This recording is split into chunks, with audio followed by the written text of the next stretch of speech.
Durante siglos, una institución ha custodiado los mayores secretos de la humanidad. Tras muros impenetrables, en archivos sellados y bibliotecas ocultas, se esconde un conocimiento que podría cambiarlo todo.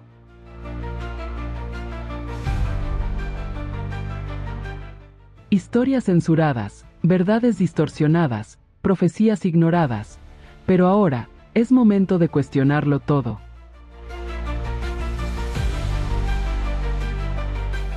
Desde los enigmas de los templarios hasta las apariciones marianas, desde la manipulación de profecías hasta el contacto con entidades que trascienden la comprensión humana.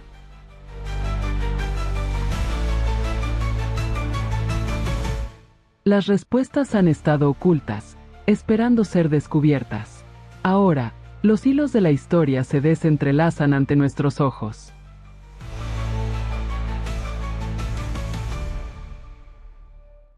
Bienvenidos a los misterios del Vaticano, donde la verdad está por revelarse.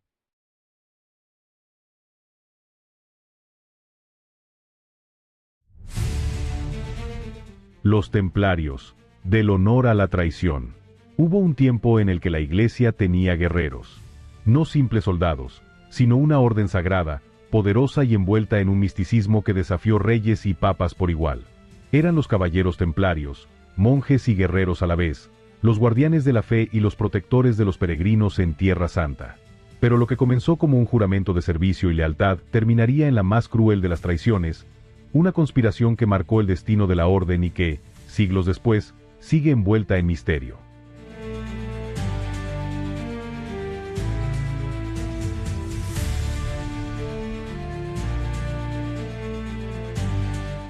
El nacimiento de una orden sagrada.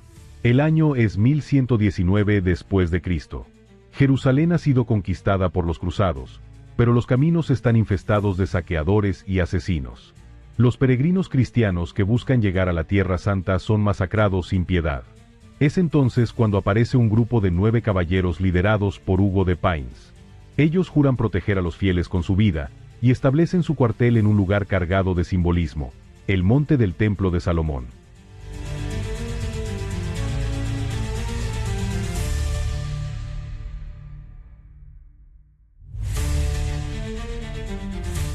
De allí viene su nombre, la Orden de los Pobres Caballeros de Cristo y del Templo de Salomón, los Templarios. Pero esta no sería una simple orden de caballería.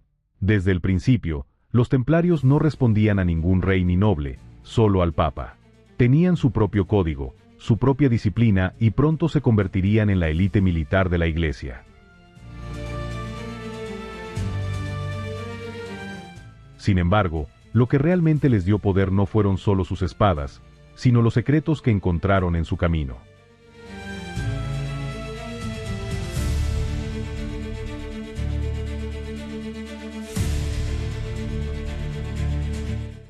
De guerreros a banqueros del mundo medieval. Los templarios no solo eran feroces en el campo de batalla, se convirtieron en los primeros banqueros internacionales de la historia. Mientras los reyes gastaban fortunas en guerras, los templarios ofrecían préstamos, custodiaban tesoros y crearon un sistema financiero que permitía mover riquezas a través de toda Europa y Medio Oriente. Pronto, la orden acumuló enormes riquezas y poder. Sus castillos se extendieron por Francia, España, Inglaterra y más allá. Resguardaban reliquias sagradas, documentos secretos y, según algunos, incluso el Santo Grial o pergaminos con conocimientos prohibidos.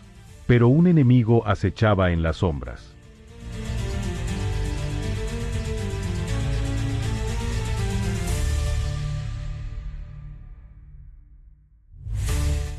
La traición de la Iglesia y la caída de los templarios.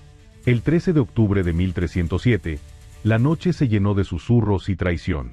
Felipe IV, rey de Francia, quebrado por deudas y temeroso del poder templario, tomó una decisión brutal. En una operación cuidadosamente planeada, las fuerzas del rey arrestaron a cientos de templarios en una sola noche.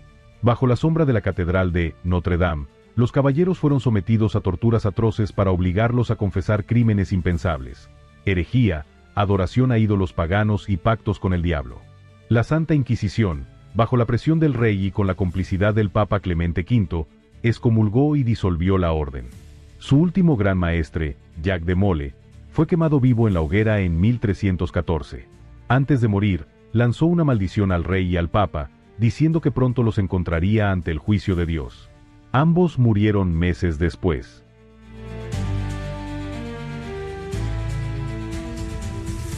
¿Qué secretos guardaban los templarios? Las preguntas persisten hasta hoy. ¿Qué información descubrieron los templarios que los hizo un blanco de destrucción? ¿Acaso encontraron reliquias que desafiaban la versión oficial del cristianismo? ¿Acaso los documentos escondidos en sus fortalezas contenían evangelios prohibidos, verdades que la Iglesia no podía permitir que salieran a la luz?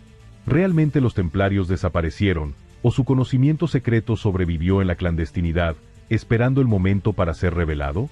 La traición de la Iglesia hacia sus propios guerreros sigue siendo uno de los mayores enigmas de la historia. Y lo que comenzó con la caída de los templarios, tal vez aún no ha terminado.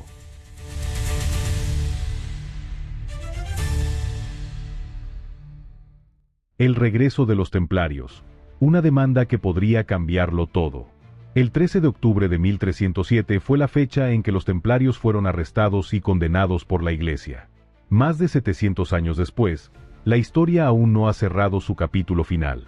Recientemente, la Asociación Orden Soberana del Temple de Cristo ha presentado una demanda formal contra el Papa Francisco, exigiendo la rehabilitación oficial de la Orden del Temple.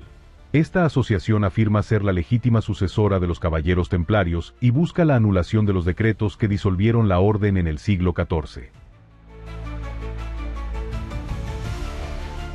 Si el Vaticano accede a esta petición, ¿qué significaría para la historia? Si los templarios regresan, ¿volverán también sus secretos?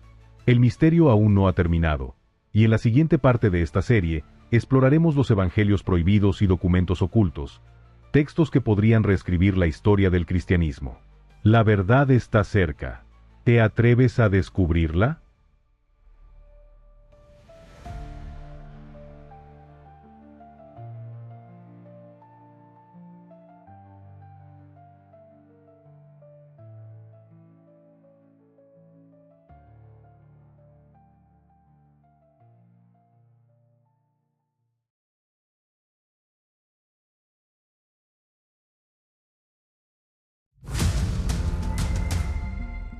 Evangelios prohibidos y textos ocultos.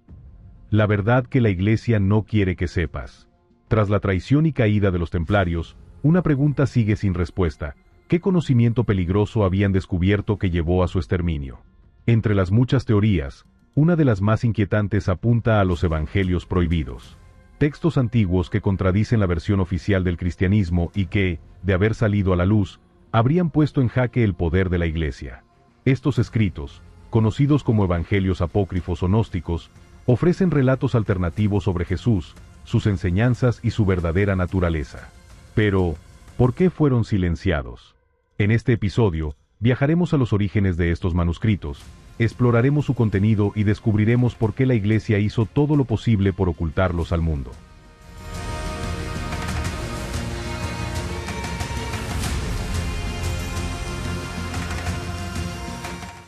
El cristianismo que fue censurado.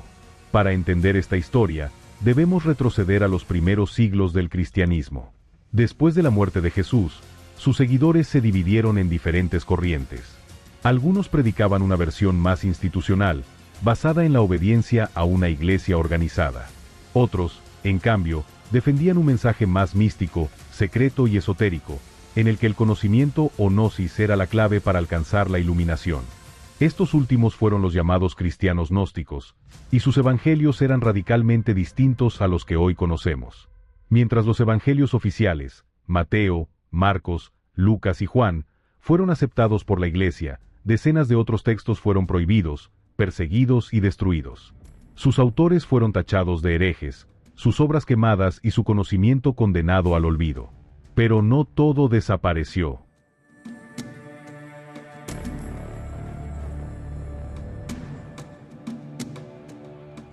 Los evangelios prohibidos, textos que podrían cambiar la historia.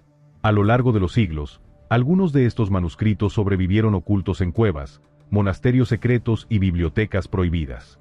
No fue hasta 1945, con el descubrimiento de la biblioteca de Nag Hammadi, en Egipto, que el mundo volvió a conocer su contenido. Entre los textos más impactantes se encuentran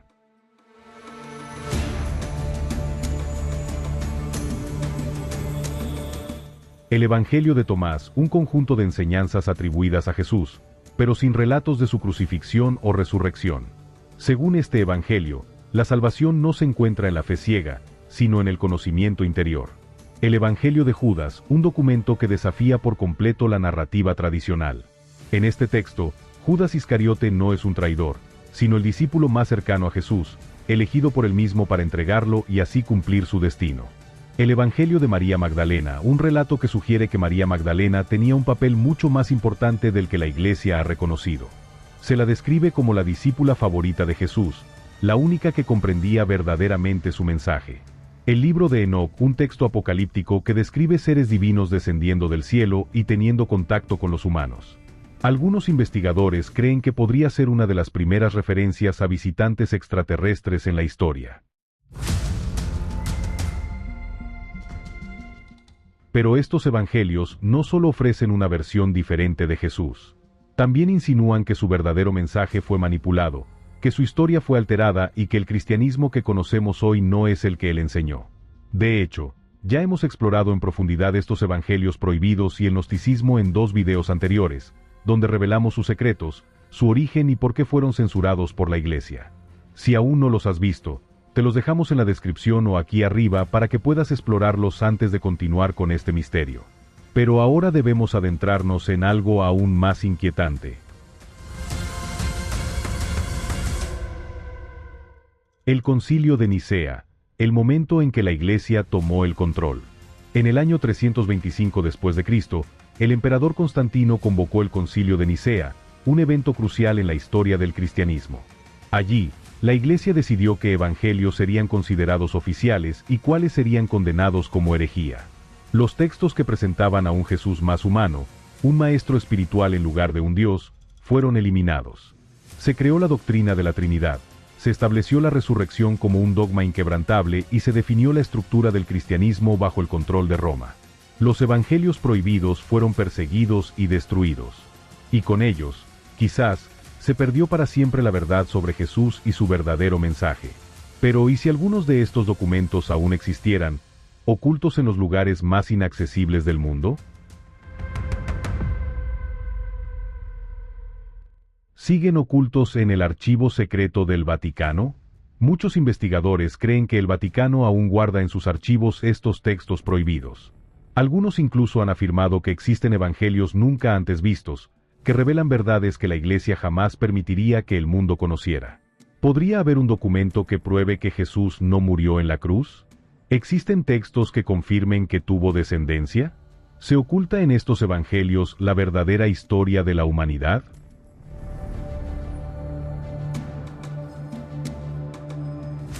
La Iglesia y su silencio ante los nuevos descubrimientos.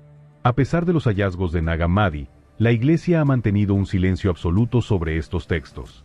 No los reconoce oficialmente, pero tampoco los desmiente. ¿Por qué? Si estos evangelios fueran solo invenciones, ¿por qué la Iglesia temería su difusión?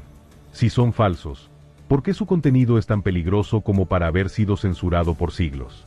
La historia oficial nos dice que los evangelios que conocemos son los únicos verdaderos.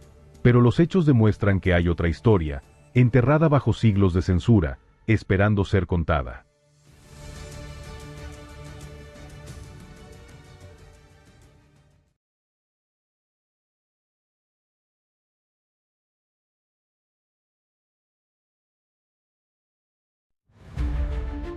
La profecía de San Malaquías, el último papa y el fin de los tiempos. Durante siglos, la Iglesia ha sido la guardiana de los mayores secretos de la humanidad. Algunos han sido revelados, otros han permanecido ocultos, pero hay uno que resuena con especial inquietud, la profecía de los papas de San Malaquías. Se dice que este monje irlandés del siglo XII recibió una visión mística en la que vio desfilar a 112 papas hasta el día del juicio final. Cada uno de ellos fue descrito con una breve y enigmática frase en latín. Y lo más desconcertante es que, a lo largo de la historia, estas descripciones parecen haber coincidido con los pontificados de cada papa. Pero hay algo aún más inquietante. La lista se está acabando.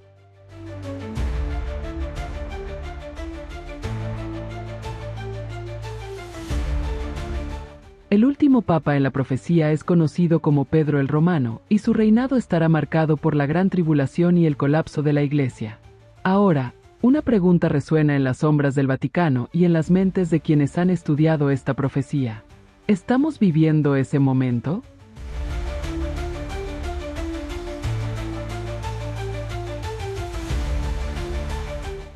Recorrido por los papas y la profecía de San Malaquías. Las frases en latín que describen a los papas parecen encajar de forma inquietante con sus vidas y eventos de sus pontificados. ¿Coincidencia o destino? Pío IX, 1846 a 1878, Crux de Cruce, Cruz de la Cruz. Uno de los papas que más sufrió persecución y pérdida de poder. Durante su pontificado, la Iglesia perdió los estados pontificios y él mismo se vio forzado al exilio en el Vaticano. León XIII, 1878 a 1903, Lumen in Coelo, luz en el cielo. Su escudo de armas tenía una estrella luminosa en el cielo. Además, escribió la famosa encíclica Rerum Novarum, que iluminó el camino para la doctrina social de la Iglesia. Pío X, 1903 a 1914, Ignis Ardens, fuego ardiente. Un ferviente reformador de la Iglesia, luchó con pasión por la pureza de la fe y la renovación de la liturgia. Benedicto XV, 1914 a 1922, Religio de Populata, religión devastada. Fue el Papa durante la Primera Guerra Mundial, un conflicto que dejó millones de muertos y causó una profunda crisis en la fe de muchas personas. Pío XI, 1922 a 1939, Fides intrépida, fe intrépida. Se enfrentó con valentía a los regímenes totalitarios como el nazismo y el comunismo, defendiendo los valores de la Iglesia en tiempos oscuros. Pío XII, 1939 a 1958, Pastor Angelicus, pastor angélico. Guió a la Iglesia durante la Segunda Guerra Mundial y es recordado por su sabiduría y espiritualidad. Juan XXIII, 1958 a 1963, Pastor et nauta, pastor y navegante. Fue patriarca de Venecia, ciudad de navegantes, antes de ser papa. Además, convocó el Concilio Vaticano II, que transformó la Iglesia. Pablo VI, 1963 a 1978, Flos Florum, flor de las flores. Su escudo de armas tenía 3 flores de lis, representando su lema profético. Juan Pablo I, 1978, De Medietate Lunae, de la media luna. Su pontificado duró solo 33 días, una fase lunar. Además, su nombre de nacimiento, Albino Luciani, hace referencia al color blanco, similar a la luna. Juan Pablo II, 1978 a 2005, de Labore Solis, del trabajo del sol. Nació durante un eclipse solar y su funeral coincidió con otro eclipse. Fue el papa más viajero de la historia, llevando la luz de la fe por todo el mundo. Benedicto XVI, 2005 a 2013, Gloria Olivae, la gloria del olivo. El nombre Benedicto está asociado a la orden benedictina, que tiene una rama llamada los olivetanos. Su renuncia en 2013 fue un hecho sin precedentes en siglos.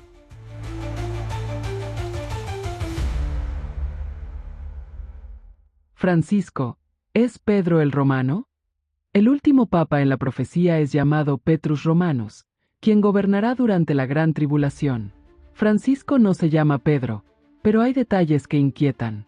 Su nombre de nacimiento es Jorge Mario Bergoglio, hijo de italianos, es decir, romano. Su pontificado ha estado marcado por divisiones dentro de la Iglesia y crisis globales. Ha impulsado reformas que han sido criticadas incluso dentro del Vaticano, como si se estuviera preparando para una transformación final de la Iglesia. ¿El Vaticano lo sabe? ¿Por qué nunca hablan de la profecía? El Vaticano nunca ha confirmado ni negado la profecía de San Malaquías. Sin embargo, algunos indicios han levantado sospechas.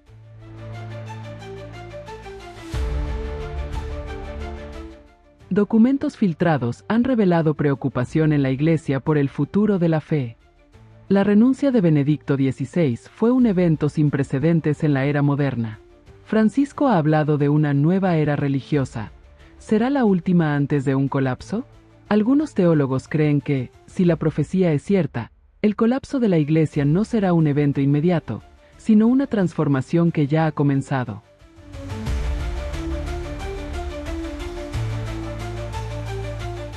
Los creyentes en la profecía aseguran que estamos en la última fase de la historia de la Iglesia. Otros creen que estas frases son tan ambiguas que pueden adaptarse a cualquier contexto. Pero si San Malaquías tenía razón, si la profecía realmente se está cumpliendo, entonces estamos viendo los últimos días del papado tal como lo conocemos. Y si el Vaticano lo sabe, ¿qué más están ocultando? El tiempo dirá si esta es solo una vieja leyenda, o si estamos a punto de presenciar el mayor cambio de la historia de la Iglesia.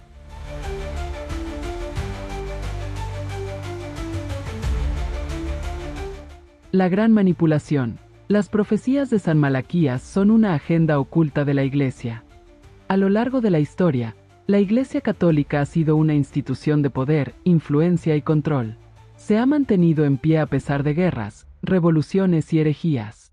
Ha resistido el avance del pensamiento científico, ha reescrito la historia a su favor y ha moldeado la percepción de la fe a través de dogmas incuestionables. Pero, ¿y si te dijera que una de sus herramientas más poderosas ha sido la profecía?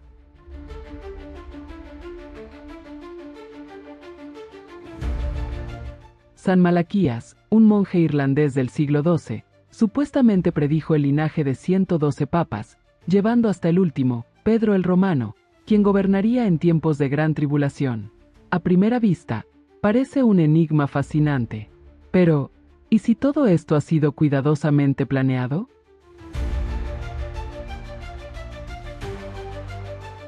La profecía no se cumple, se hace cumplir.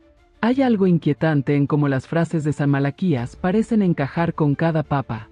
No son predicciones detalladas, sino frases vagas y ambiguas que pueden ser interpretadas de múltiples maneras. Y aquí es donde surge la teoría más inquietante. ¿La Iglesia ha manipulado la sucesión papal para que la profecía parezca cumplirse? ¿Han colocado y removido papas para que se ajusten a la narrativa profética? ¿Es esta una estrategia para mantener la fe de los fieles y asegurar su dominio religioso? Pruebas de la manipulación del papado. La historia nos muestra que la Iglesia sí ha influido en la elección y caída de papas. Papas misteriosamente fallecidos. Juan Pablo I murió 33 días después de ser elegido. Su lema en la profecía era de Medietate Lunae, de la media luna. ¿Coincidencia o una elección intencional para encajar con el misterio?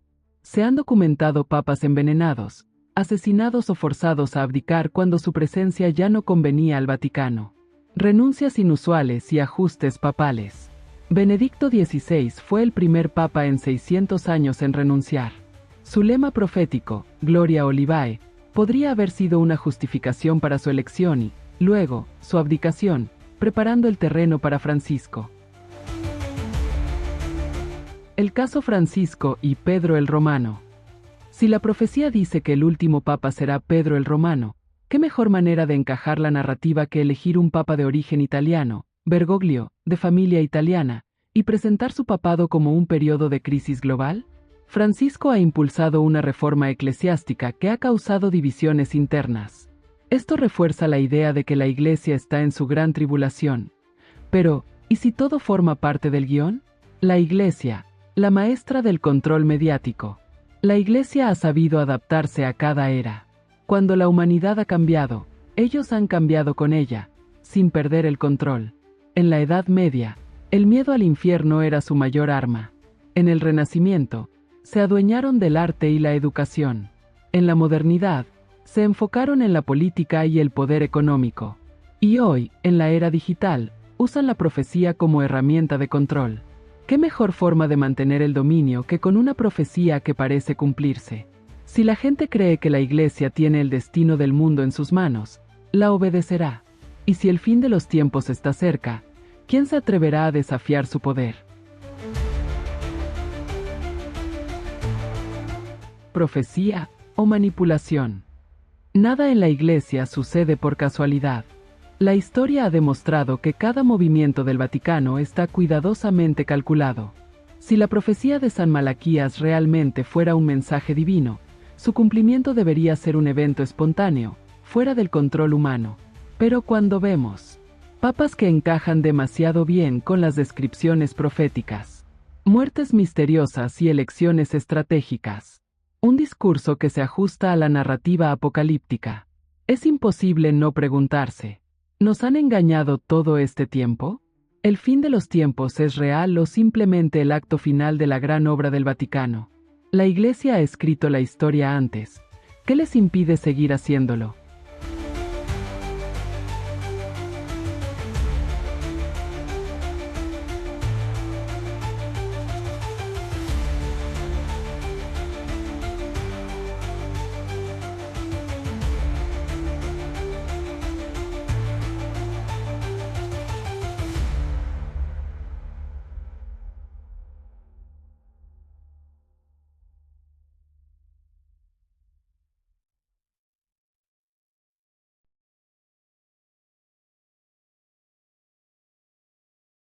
El gran exorcismo oculto del Vaticano, un poder secreto basado en Salomón. El Vaticano, un lugar de fe y devoción, pero también de secretos inconfesables. Detrás de sus muros sagrados, más allá de lo que el mundo puede ver, se han llevado a cabo rituales oscuros, enfrentamientos con fuerzas inexplicables y exorcismos que nunca han salido a la luz. Uno de estos eventos ocurrió en los años 70, cuando, según rumores filtrados desde las mismas entrañas del Vaticano, una monja poseída fue sometida a un exorcismo en la Santa Sede. Un caso tan aterrador y peligroso que los documentos y grabaciones fueron sellados por orden papal, ocultos en lo más profundo de los archivos del Vaticano. Pero, ¿qué fue lo que realmente ocurrió? ¿Qué entidad se manifestó? Y lo más inquietante, ¿qué conocimiento prohibido usó el Vaticano para combatirla? Exorcismos en el Vaticano. Una práctica secreta. El Vaticano cuenta con exorcistas oficiales, sacerdotes entrenados para enfrentar fuerzas demoníacas. La Iglesia reconoce la existencia del ritual romano, un conjunto de oraciones y procedimientos para expulsar entidades malignas. Pero algunos exorcistas han hablado de casos que jamás fueron revelados, situaciones donde los demonios eran demasiado poderosos, donde las reglas del ritual parecían no funcionar y donde la Iglesia tuvo que recurrir a conocimientos ocultos para enfrentarlos. Y aquí es donde la historia se vuelve aún más oscura. El exorcismo de la monja poseída, el caso prohibido. Según fuentes anónimas y registros filtrados, el caso de la monja poseída en los años 70 fue uno de los exorcismos más intensos jamás realizados en el Vaticano. Los informes indican que la monja había comenzado a manifestar comportamientos inhumanos, hablando en idiomas que jamás había aprendido, escribiendo símbolos arcanos y mostrando una fuerza sobrehumana. Durante el exorcismo, el demonio se burló de los sacerdotes, diciendo que el Vaticano ya no tenía poder sobre él. La entidad reveló conocimiento prohibido sobre los secretos de la Iglesia, mencionando los pecados de altos miembros del clero. Se escucharon gritos tan desgarradores que incluso los guardias suizos se alejaron de la zona, y varios testigos dijeron haber sentido una presencia opresiva y maligna en el lugar. En el momento más crítico, el exorcismo pareció fracasar, hasta que se usó un antiguo ritual basado en los conocimientos de Salomón. ¿El Vaticano usa rituales salomónicos? Aquí es donde todo toma un giro aún más perturbador. Se dice que el rey Salomón, famoso por su sabiduría, también poseía un conocimiento secreto sobre la demonología. Según los textos ocultos, él tenía un anillo con el que podía dominar a los demonios y obligarlos a cumplir su voluntad. Este conocimiento se encuentra en grimorios antiguos, como el Testamento de Salomón y la Llave de Salomón, textos que describen cómo invocar y controlar entidades del más allá. Pero, si estos conocimientos son paganos y prohibidos, ¿por qué el Vaticano los habría utilizado? Algunos creen que los exorcistas más altos del Vaticano han heredado estos conocimientos ocultos, y que en situaciones extremas usan rituales prohibidos para combatir fuerzas que no pueden controlar con los métodos tradicionales. Y esto nos lleva a una pregunta aún más peligrosa. Si el Vaticano ha usado los conocimientos de Salomón para luchar contra el mal, ¿también podría usarlos para otros fines? ¿Podría el mismo Vaticano estar invocando fuerzas que dice combatir? ¿Existe un poder dentro de la Iglesia que ha mantenido estos rituales en secreto para su propio beneficio? El destino de la monja. ¿Qué sucedió después? Tras el exorcismo, se dice que la monja desapareció de los registros oficiales. Algunas versiones afirman que fue enviada a un convento en clausura, donde vivió sus últimos años en total aislamiento. Otras sugieren que murió poco después del ritual, y que la Iglesia se encargó de borrar cualquier rastro de su existencia. Pero hay algo más escalofriante. Algunos exorcistas han asegurado que en ciertos pasillos del Vaticano aún pueden escucharse gritos por las noches, como si algo o alguien aún estuviera allí. Lo que queda claro es que el Vaticano sabe mucho más sobre el mundo espiritual de lo que admite. Si el caso de la monja poseída es real, significa que el mal puede infiltrarse incluso en los lugares más sagrados. Si la Iglesia ha recurrido a conocimientos prohibidos para combatirlo, ¿qué otras prácticas ocultas podrían estar llevando a cabo? ¿La Iglesia controla el mal en lugar de combatirlo? Si la Iglesia ha recurrido a conocimientos prohibidos para combatir el mal, ¿qué otras prácticas ocultas podrían estar llevando a cabo? Aquí es donde entramos en un terreno aún más oscuro y perturbador. Históricamente, la Iglesia ha sido la única institución con la autoridad para identificar, combatir y purificar a aquellos que consideraban poseídos. Pero, ¿y si los exorcismos no fueran realmente una lucha entre el bien y el mal, sino una representación cuidadosamente orquestada para mantener el control sobre la fe y el miedo de la humanidad? Veamos las piezas de este rompecabezas. La Inquisición, una cacería de brujas o eliminación de conocimiento. Durante la Santa Inquisición, la Iglesia persiguió brutalmente a miles de personas acusadas de brujería, herejía y contacto con entidades demoníacas. Pero si analizamos quiénes fueron las principales víctimas, encontramos un patrón inquietante. Mujeres sabias que conocían sobre hierbas, medicina natural y alquimia. Eruditos y místicos que poseían conocimientos sobre textos antiguos. Personas que practicaban rituales espirituales ajenos al dogma cristiano. ¿Por qué la Iglesia veía a estas personas como una amenaza? Porque poseían conocimientos prohibidos que podían contradecir la narrativa oficial del cristianismo. Porque entendían que los demonios y entidades no eran exactamente lo que la Iglesia predicaba. Porque la verdadera lucha no era contra el mal, sino contra aquellos que podrían exponer los secretos de la Iglesia. El exorcismo, al igual que la caza de brujas, podría haber sido una herramienta más de manipulación. ¿Los exorcismos son un teatro para controlar la fe? Imaginemos lo siguiente. 1. Un sacerdote es llamado a exorcizar a una persona poseída. 2. Se lleva a cabo un ritual lleno de símbolos sagrados, lecturas bíblicas y agua bendita. 3. La persona grita, convulsiona, habla lenguas extrañas. Pero, finalmente, el demonio es expulsado y la Iglesia queda como la única entidad con el poder de enfrentarse al mal.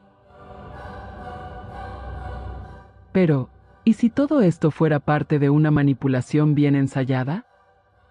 ¿Y si las posesiones fueran inducidas, o peor aún, provocadas por la misma Iglesia? Algunos investigadores creen que la Iglesia no solo conoce la naturaleza de estos seres más allá del concepto de demonios, sino que también sabe cómo invocarlos y controlarlos. Si la Iglesia es la única institución que puede exorcizar a estas entidades, es porque tiene un conocimiento sobre ellas que no comparte con el resto del mundo.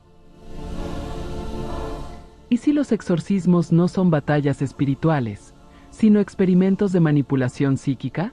Seres interdimensionales. ¿Con quién hace pactos el Vaticano? Aquí es donde todo se vuelve más perturbador. ¿Qué pasaría si lo que llamamos demonios no fueran espíritus malignos del infierno, sino seres interdimensionales que existen en una realidad paralela a la nuestra? Hay registros de culturas antiguas que hablan de entidades que cruzan entre dimensiones. Civilizaciones como los sumerios, egipcios y mayas mencionaban a seres que no eran dioses ni humanos, sino algo intermedio. ¿Y si la Iglesia ha sabido esto desde hace siglos y ha logrado establecer contacto con estas entidades? Se dice que en los niveles más altos del Vaticano hay sectores secretos donde se realizan invocaciones y experimentos con estos seres. Algunos investigadores han señalado que las manifestaciones en exorcismos no siempre corresponden a demonios en el sentido tradicional, sino a entes con características similares a las descritas en textos antiguos sobre entidades extradimensionales. ¿Podría la Iglesia estar invocando y manipulando a estos seres para sus propios fines? Si esto fuera cierto, significaría que la Iglesia ha mantenido un pacto oculto con entidades que trascienden nuestra comprensión, permitiéndole manipular la mente de las personas y provocar falsas posesiones, crear eventos milagrosos o sobrenaturales para reforzar la fe, consolidar su poder a través del miedo, mostrándose como la única barrera entre la humanidad y estas entidades. ¿Un engaño maquinado desde hace siglos? Si unimos todas las piezas, llegamos a una conclusión inquietante. La Iglesia ha eliminado sistemáticamente a aquellos que poseían conocimientos que podrían desafiar su autoridad. Ha controlado la narrativa sobre el bien y el mal, asegurándose de ser la única fuente de salvación. Ha monopolizado los exorcismos, lo que sugiere que entiende cómo funcionan estas entidades y cómo interactúan con nuestra realidad.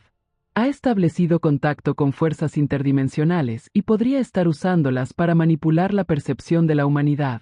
Entonces, la pregunta final es, ¿la Iglesia combate el mal o simplemente lo administra para su conveniencia? Quizás, lo que hemos visto durante siglos no ha sido una lucha contra el demonio, sino una gran puesta en escena donde la fe y el miedo son las verdaderas herramientas de control. Hemos recorrido los oscuros pasillos de la historia, desenterrado verdades inquietantes y analizado cómo la Iglesia ha moldeado su poder a través de la fe y del miedo. Pero esto es solo el comienzo.